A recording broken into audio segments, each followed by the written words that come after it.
बिस्मिल्लाहिर्रहमानिर्रहीम। Dear student, अस्सलामु अलैकुम वरहमतुल्लाहि वबरकातुहू। डियर स्टूडेंट, आज हम 9th क्लास के कुछ इम्पोर्टेंट क्वेश्चन करेंगे जो इम्तिहान में अक्सर पूछे जाते हैं। और ये लेक्चर अगर आप अच्छे तरीके से करते हैं तो आपकी मैक्सिमम तैयारी हो जाएगी। और ये ऐसे क्वेश्चन हैं कि अगर आपने पूरी बुक को सही तरीके से सॉल्व नहीं किया हुआ फिर भी आप ये क्वेश्चन कर सकते हैं और हम इसको बड़ा इजी वे में परफॉर्म करेंगे। तो स्टार्ट करते हैं। डियर स्टूडेंट, हमारे पास एक क्वेश्चन है, क्वेश्चन नंबर 1 जो है सिंप्लीफाई रेडिकल एक्सप्रेशन। कि कोई रेडिकल एक्सप्रेशन दिया हुआ है जिसको हमने सिंपल फॉर्म में लेके आना है, सिंप्लीफाई करना है। तो हम देख सकते हैं कि हमारे पास ये है क्यूब रूट, ये 125 है। दैट्स मीन्स कि हम जो है इसको 3 मरतबा मल्टीप्लाई कर सकते हैं। -5 मल्टीप्लाई -5 मल्टीप्लाई -5। अगर इस तरीके से हम करते हैं तो ये 5 5 से 25 और मल्टीप्लाई 5 तो 125 हो जाएगा। तो अब डियर स्टूडेंट, इसको हम यूं भी लिख सकते हैं क्यूब रूट ऑफ -5 और यहाँ पे हम क्यूब ले लेते हैं। डियर स्टूडेंट, अब ये जो क्यूब रूट है, ये जो क्यूब है इस क्यूब रूट से कैंसिल हो जाएगा तो ये बन जाएगा -5। तो ये डियर स्टूडेंट हमारा आंसर है इसका। इस तरीके से कोई भी क्वेश्चन आ सकता है, वैल्यू चेंज होके आ सकता है, तो हम उसको बड़े अच्छे तरीके से सॉल्व कर सकते हैं। इसी तरीके से डियर स्टूडेंट हमारे पास है एक्सप्रेस एज रैशनल नंबर। ये एक हमारे पास पीरियोडिक नंबर है, ये एक हमारे पास पीरियोडिक नंबर है जिसको हमने रैशनल नंबर की फॉर्म में लिखना है। मतलब P बाई क्यू की फॉर्म में हमने लिखना है, P बाई क्यू की फॉर्म में हमने लिखना है। तो हम इसको लिख सकते हैं, हम लिखेंगे कि let x is equal to 0.13, ये बार लगाएंगे, इसको हम मजीद लिखेंगे 0.131313 और इस तरीके से। डियर स्टूडेंट, क्योंकि इसके ऊपर बार है, इस तरीके से बार है जो कि पीरियोडिक नंबर को शो कर रहा है, जो कि पीरियोडिक नंबर को शो कर रहा है, तो जिस नंबर के ऊपर बार है तो उसका मतलब वो बार बार रिपीट हो रहा है, रिपीटिंग नंबर है। तो इसको हम लिखेंगे इक्वेशन नंबर 1 लिखेंगे और इसी तरीके से हम इसको मल्टीप्लाई करेंगे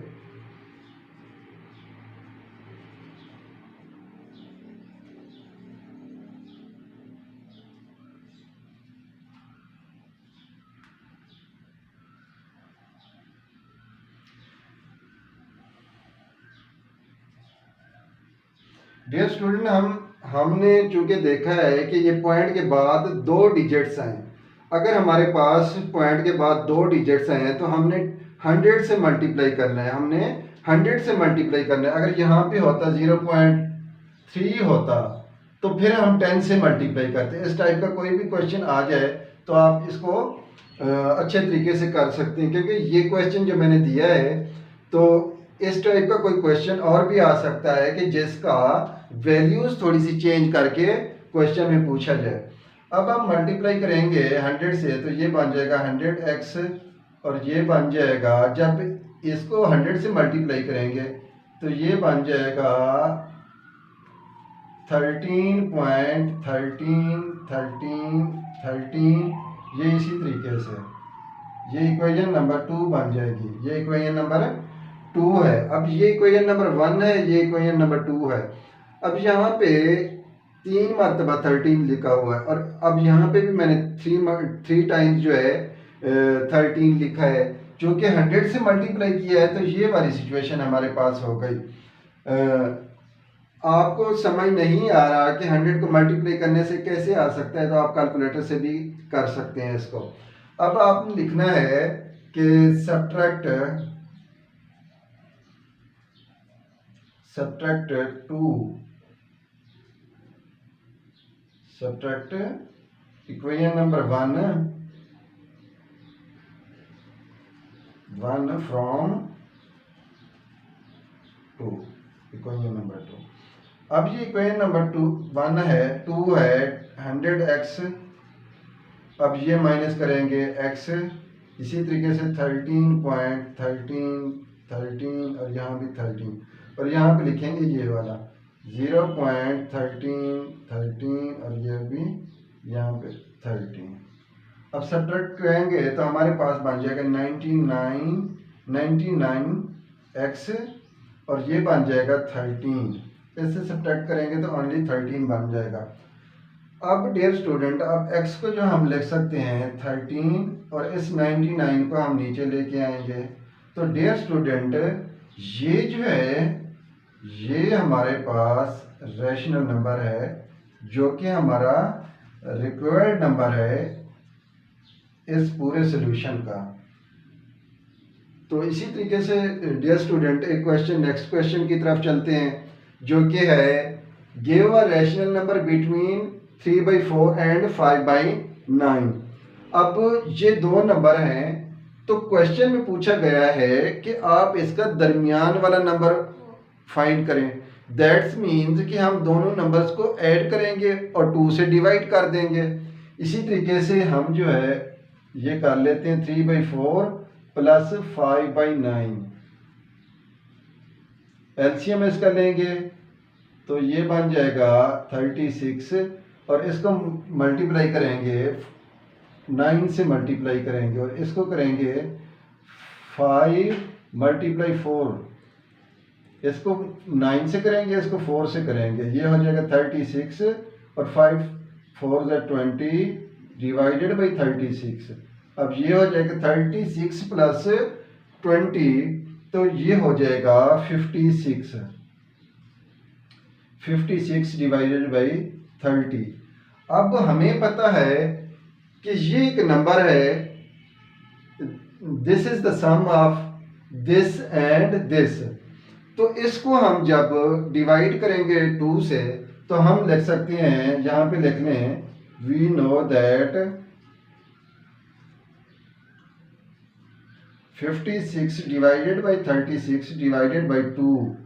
दैट मीन्स कि अगर यहाँ पे 1 लिख लें, क्योंकि हमने 2 से डिवाइड किया है और 2 से डिवाइड कर रहे हैं तो यहाँ पे फ्रैक्शन की फॉर्म में हम 1 लिख लेते हैं। तो ये 56 डिवाइडेड बाई 36 मल्टीप्लाई करेंगे तो 1/2 हो जाएगा।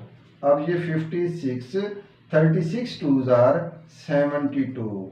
This is the rational number between 3/4 and 5/9। तो ये हमारे पास इसका आंसर आया है। बड़ा इजी तरीके से था जो कि हमने इसको सॉल्व कर लिया। डियर स्टूडेंट, नेक्स्ट क्वेश्चन की तरफ चलते हैं जो कि है सिंप्लीफाई। अब इसको सिंप्लीफाई कैसे कर सकते हैं? ये क्वेश्चन है 5⁻²⁵ और इसी तरीके से 5² तो इसी तरीके से हम इसको किस तरीके से कर सकते हैं? डियर स्टूडेंट, आपने यहाँ पे देखना है ये डायरेक्ट 2⁻³ है, ये डायरेक्ट 2⁻³ है। तो दैट्स मीन्स कि 2 जो है 3 टाइम लिखेंगे, हम इसको 3 टाइम हम इसको कर सकते हैं। और इसी तरीके से ये जब ब्रैकेट में है तो ये इसको मल्टीप्लाई करेंगे, ये मल्टीप्लाई हो रहा है 3 से और ये क्या हो रहा है 2⁻³ है। तो दैट्स मीन्स के 2 is 3 टाइम्स। अब ये हो जाएगा 5⁻²⁴ 4⁴ और ये हो जाएगा 3⁻2 are 6। ये डिवाइड हो रहा है, क्योंकि जब डिवाइड हो रहा है बेस सेम हो तो 8 - 6 करेंगे तो ये 5, 8 में से 6 सब्ट्रैक्ट करें 2 तो इसी तरीके से 5 का स्क्वायर जो है ये 5 5 = 25 बन जाएगा। ये हमारा आंसर है। इसी तरीके से डियर स्टूडेंट नेक्स्ट क्वेश्चन की तरफ चलते हैं जो कि है इवेल्युएट i⁻⁵. डियर स्टूडेंट, ये आयोटा है, ये आयोटा है, आयोटा इस तरीके से लिख सकते हैं, ठीक है। और आयोटा स्क्वायर की वैल्यू जो होती है वो -1 होती है। इसी तरीके से डियर स्टूडेंट इसको हम किस तरीके से परफॉर्म कर सकते हैं? क्योंकि हमें अगर हमारे पास स्क्वायर बन जाता है तो हम वैल्यूज पुट कर सकते हैं। अब dear student, iota square raise to power 25, अब ये जो है 25 को 2 से मल्टीप्लाई करें तो वापस से 50 बन जाता है। इसी तरीके से हमने इसकी वैल्यू पुट की -1, यहाँ पे बताया मैंने आपको कि आयोटा स्क्वायर जो है -1 है। अब जो है -1 को -1 अगर 25 टाइम है तो दैट्स मीन कि दिस बिकम्स -1, इसकी वैल्यू क्या बन जाएगी -1। इसी तरीके से डियर स्टूडेंट, अगर कोई क्वेश्चन और इसी टाइप का आ सकता है, मिसाल के तौर पर ये 27 आयोटा रेज टू पावर 27, तो हम इसको कैसे कर सकते हैं, आयोटा 26, ये आयोटा की पावर 2, आयोटा की पावर 2 और ये 13, ये आयोटा, ये -1, ये 13, ये आयोटा, और इसी तरीके से 13 जो है 30 टाइम -1 है तो -1 आ जाएगा, ये आयोटा, और -1 जो है आयोटा जो है -1 से मल्टीप्लाई होगा तो माइनस आयोटा बन जाएगा। ये एक्स्ट्रा क्वेश्चन हमने कर लिया। इसी तरीके से डियर स्टूडेंट, हमने एक क्वेश्चन राइट किया है कि राइट कॉन्जुगेट ऑफ दिस। ये डियर स्टूडेंट जहाँ पे आयोटा इन्वॉल्व होता है ये कम्प्लेक्स नंबर होते हैं एक्चुअली। तो क्वेश्चन में कहता है कि write the conjugate of this number. तो हमने सपोज करना है कि let z is equal to 2 + 3 iota, ठीक है। तो कॉन्जुगेट का मतलब ये है कि हमने यहाँ पे बार लगाया और सिंपल से हमने इसकी आयोटा के साथ वाली वैल्यू चेंज कर ली, साइन चेंज कर लिया, इसका हमने साइन चेंज कर लिया, तो ये हमारा आंसर है। सिंपल क्या किया है इसमें कि जहाँ पे पॉजिटिव साइन है या नेगेटिव साइन है आयोटा के साथ वाली वैल्यू के साथ, तो वहाँ पे हमने साइन चेंज किया। मिसाल के तौर पर ये यूँ भी हो सकता था कि कोई क्वेश्चन इस तरीके से हो सकता था कि 3 - 5 आयोटा, तो हम क्या कह सकते थे कि z is equal to 3 - 5 iota. इसी तरीके से z जो है क्या बन जाएगा 3 + 5 आयोटा। अब आपने देखा कि ये जो है बड़ा सिंपल वे में हमने इसका कॉन्जुगेट फाइंड किया, ठीक है डियर स्टूडेंट। और इसी तरीके से अब क्वेश्चन नंबर 7 है हमारे पास, जो कि है right real and imaginary part of this complex number. ये अब हमारे पास एक कम्प्लेक्स नंबर है जिसका हमने रियल और इमेजिनरी पार्ट फाइंड करना है। हमने उसी तरीके से लिखना है कि let z is equal to -1 + 2 iota. ये हमने उसी तरीके से लिखना है, सपोज किया है, क्योंकि हम z के इक्वल सपोज करेंगे तो हमें पता चल जाता है कि ये एक कम्प्लेक्स नंबर है। तो अब डियर स्टूडेंट, जिसके साथ आयोटा नहीं होता वो नंबर जो है, वो पार्ट जो है रियल पार्ट होता है, और जिसके साथ आयोटा होता है वो इमेजिनरी पार्ट होता है। तो हम लिखेंगे रियल पार्ट ऑफ z, ये लिखने का तरीका है, real part of z is equal to -1। इसी तरीके से इमेजिनरी पार्ट हम लिखेंगे, imaginary part of z is equal to, imaginary part of this z is equal to 2।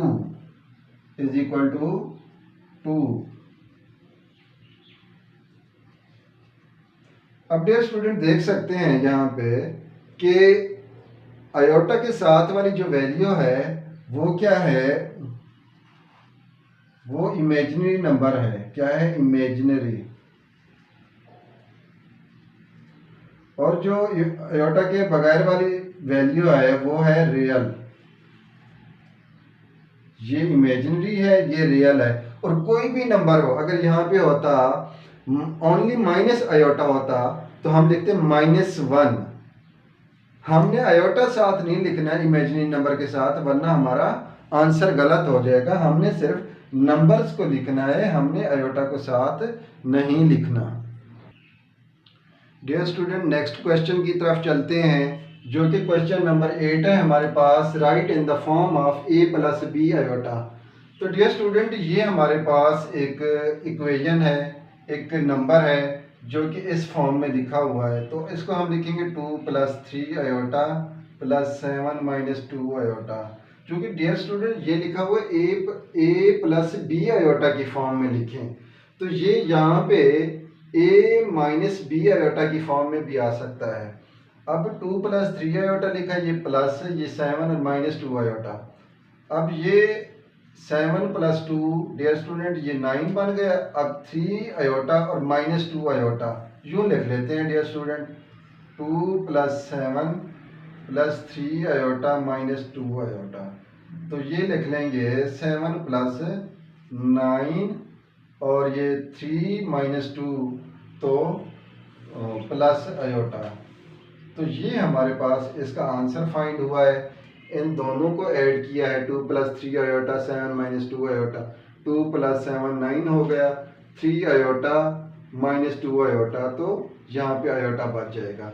तो ये हमने लिख लिया a प्लस b आयोटा, मतलब a की वैल्यू रियल नंबर में और b की वैल्यू इमेजिनरी नंबर में। इसी तरीके से डियर स्टूडेंट, ये क्वेश्चन नंबर 9 है, बड़ा इंपॉर्टेंट क्वेश्चन है और बहुत समझने वाला क्वेश्चन है।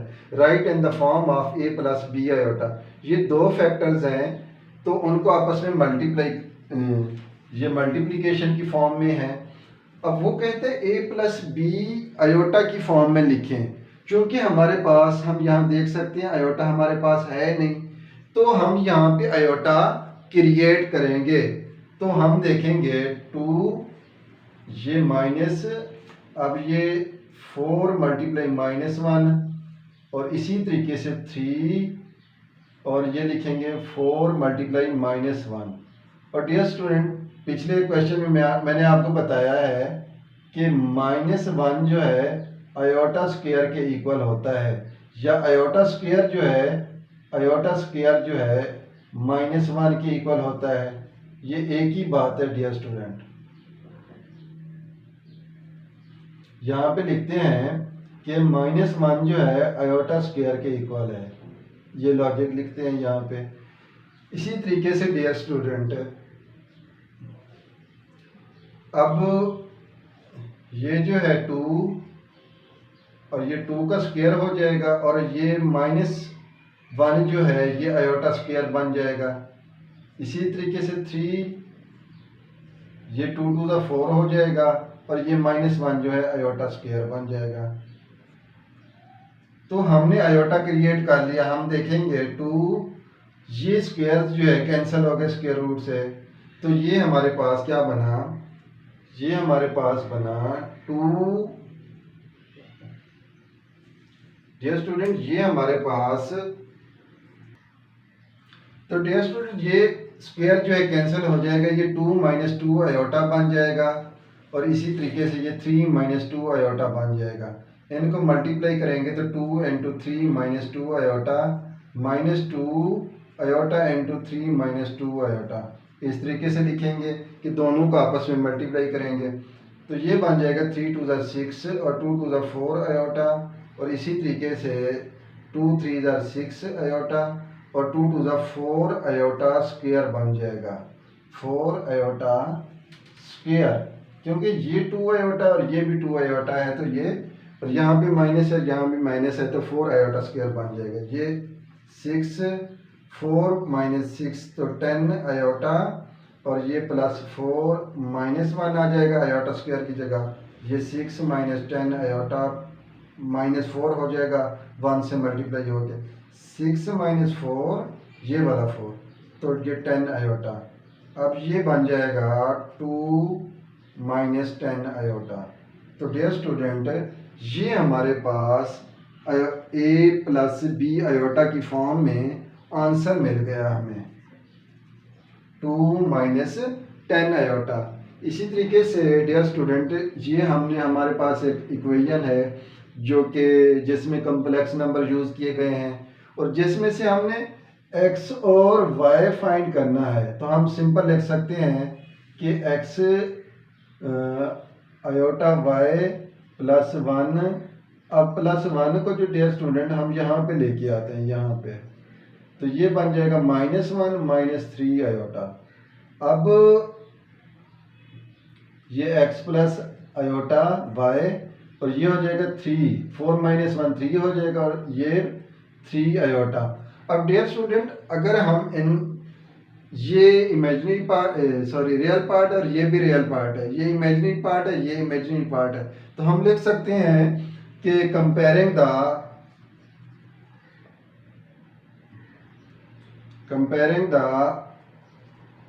Real and imaginary parts। Dear student हम लिख सकते हैं कि comparing the real and imaginary parts. अब यहाँ पे रियल पार्ट है x और यहाँ पे रियल पार्ट है 3, तो x इज इक्वल टू 3। इसी तरीके से हम लिख सकते हैं यहाँ पे इमेजिनरी पार्ट है आयोटा y और यहाँ पे -3, iota y is equal to -3। अब यहाँ पे आयोटा को यहाँ नीचे लेके आएंगे, इस आयोटा को, इसको और इसको काटेंगे तो y इज इक्वल टू -3। ये y की वैल्यू और ये x की वैल्यू। डियर स्टूडेंट मुझे उम्मीद है कि आज का लेक्चर आपको बहुत समझ आया होगा और इसका आप फीडबैक मुझे कमेंट करके देंगे। अगर आप ये एक लेक्चर आज का हो गया और 1-2 लेक्चर और जो है आपको मिल जाएंगे 2-4 दिनों में, तो इन 3-4 लेक्चर्स को आप अच्छे तरीके से करते हैं तो इंशाल्लाह आपके 100% रिज़ल्ट आएगा आपका और बहुत अच्छे नंबर आएंगे और दूसरा आप फेल होने से भी बच जाएंगे।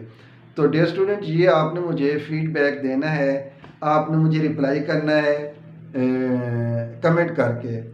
Thank you so very much.